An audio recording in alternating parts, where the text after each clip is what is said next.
நாமக்கல் மாவட்டத்தில் மிகப்பெரிய ஏரியான தூசூர் ஏரி கழிவுநீர் மற்றும் சாயநீர் கலப்பதால் நிலத்தடி நீர் மற்றும் குடித்தண்ணீர் பாதிக்கப்படுகிறது. விவரங்களை தருகிறார் செய்தியாளர் ரவிக்குமார். ரவிக்குமார், அந்த ஏரியின் தற்போதைய நிலை என்ன?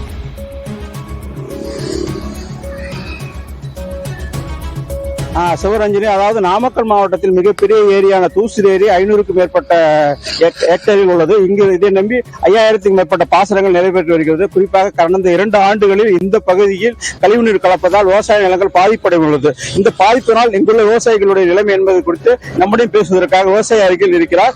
ஐயா வணக்கம். இந்த விவசாயிகள் பாதிப்பு தண்ணீர் கலப்புறதுனால என்னென்ன பாதிப்புகள் சொல்லுங்க.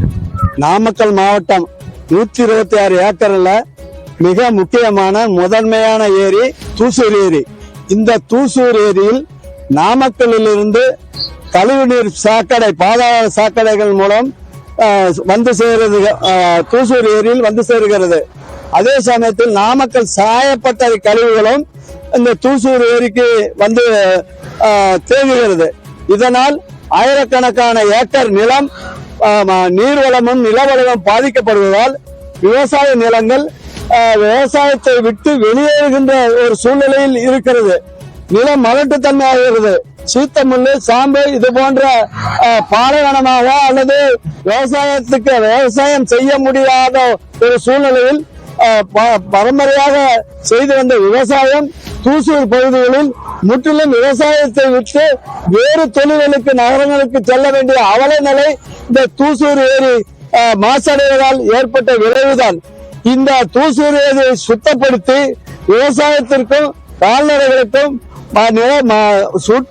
தூசூர் சுற்றுப்பகுதியில் உள்ள கிராமங்களுக்கு நிலத்தடி நீர் வாழ்வாதாரத்திற்கு பயன்படுகின்ற வகையில இந்த கழிவு நீர், பாதாள சாக்கடை கழிவு நீர், சாயப்பட்ட கழிவு நீர் எல்லாம் நாமக்கல் முன்னாடியே தடுத்து நிறுத்தி அதை சுத்தப்படுத்தி அந்த பொதுப்பணித்துறையில ஹைவேஸ்ல பண்ற சொல்லியிருக்காரு. பொதுவாக இப்ப இந்த குளத்தை சுத்தப்படுத்தி தரணும், அப்படி மட்டும்தான் இருந்தா மட்டும்தான் இந்த பகுதி விவசாயம் முழுமையா நிறைவேறுங்கிறது இந்த பகுதி மக்களுடைய கோரிக்கையா இருக்கு. சிவரஞ்சனி, விவரங்களை வழங்கியமைக்கு நன்றி ரவிக்குமார்.